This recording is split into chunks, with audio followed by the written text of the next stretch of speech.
Jim, a really harsh defeat here in the end at Warrington. Yeah, very, very difficult result to take. People will see this as an expected result based upon our form, but I feel that we worked really hard in training and we played in patches really well today and created enough opportunities and had a platform to win the game. And it's just disappointing how it ended.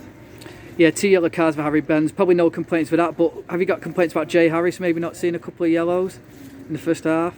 I think we shouldn't get caught up. We've had this question marks about refereeing decisions, whether things are or aren't.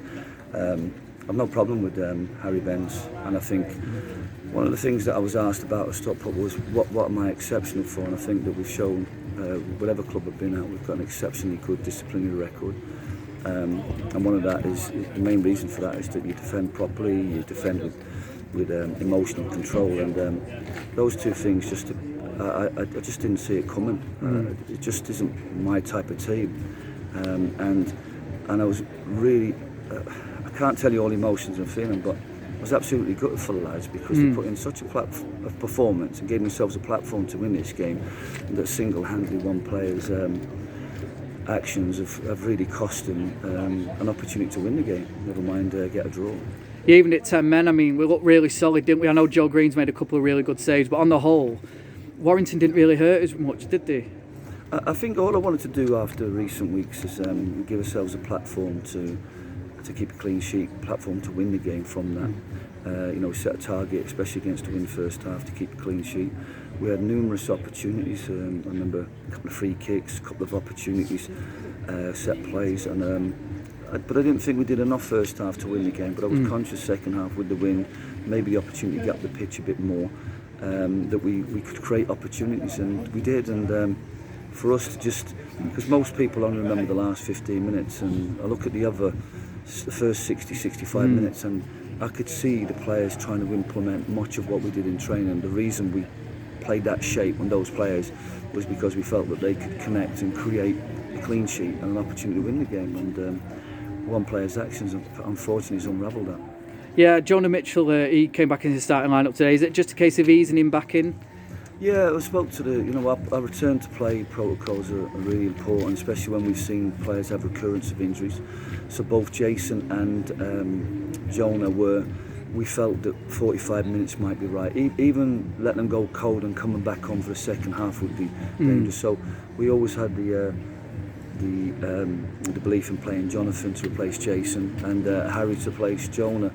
The only thing that threw any doubt on that was probably Bradley Roscoe getting a bang or a twist or a knock in the last minutes of the first half, and we were a bit concerned that we'd have to make 3 substitutions at half time. But we made them substitutions, and to be fair, Harry started brightly, but just incredible 2 incidences, and I'm trying to build some trust with the players, and I'm asking the players have got to build some trust, show me things that I can trust in. It's going to be very difficult to trust a player when he makes 2 decisions like that. The yellow card, but then when you're on the yellow card to make that challenge, you leave the referee with no alternative to send you off, and no matter how many players you have in a game, 10 against 11, it still counts over that period of the match, and so I was really disappointed for the lads because I felt they didn't deserve the game to go the way it did for the final 25 minutes. Yeah, and Jonathan Anderson came on, made his debut today. Just tell us a bit more about him. It was one of those players that we brought in and started having a look at when we had 10 injured players. And we still have, obviously, Carl Brown out injured, we still have Kieran Summers out injured. So with Jason returning slowly but surely, we've got Jonathan signed on. His background is Everton. He's played a little bit of football in Wales, maybe didn't get the opportunity to get a good stretch in the game. So he's going to be short of match fitness, and he's got a real challenge because he's got to show as much as he can in the time that he's on the pitch, because he's going to have Jason building up his minutes, he's going to have Carl Brown and Kieran Summers coming back, so I think it'd be a huge challenge for him to hold on to his position. Yeah, and of course another injury. Ed missed the game today with a hamstring injury. I mean, it's just not falling for you in that sense at the minute, is it? I've had a few negative reactions from a few of the fans just about how it's gone from the start. I think the first couple of games we've had We've had a great win at Nantwich. We've had a really positive performance, although we faded against South Shields. Then another win. And I think we're starting to get things moving in the right directions. And then we've had numerous injuries and problems, which has left us in a really difficult position. Yeah, the injuries is one thing. All I can do is get the best out of the players that are available. And if people think it's my fault today that we lost the game, then I think they're naive or possibly drunk. And they need to really take a step back and have a look at the current position of the club, how hard we worked today, the balance of the game, and the things that made the game turn against us are really out of the manager's control and in many ways out of many of the players' control. All we can do is react to the situation, and I was just disappointed for the lads that just a mad moment gave them an opportunity to get bodies in the box, and you know, it's just unfortunate the way the goal went and the timing of the goal, because like I said, I thought that we put ourselves in a position where the players deserve much more for their efforts and what they put into the game. On the whole though, the fans were really vocal throughout, really supportive, weren't they?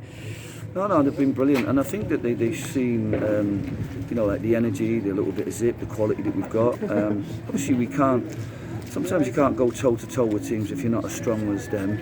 So we have to be clever in what we do.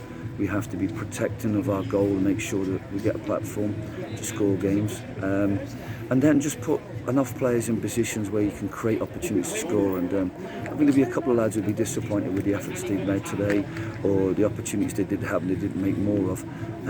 But like I said, this is credit to the players, because it isn't the manager, the system or the shape. It's about the players going out and buying into a game plan and then trying to perform it as best they can. But that thunderbolt of a sending off really affected the game. You get one or two people that only really look at the result and put it in the context of it's just not good enough, whereas I think the majority of fans were really positive. They could see what we're trying to do, they could see the effort and application of the players, and they respected that and rightly appreciated that throughout the game and at the end of the match. Brill. Cheers, Jim. Hard luck.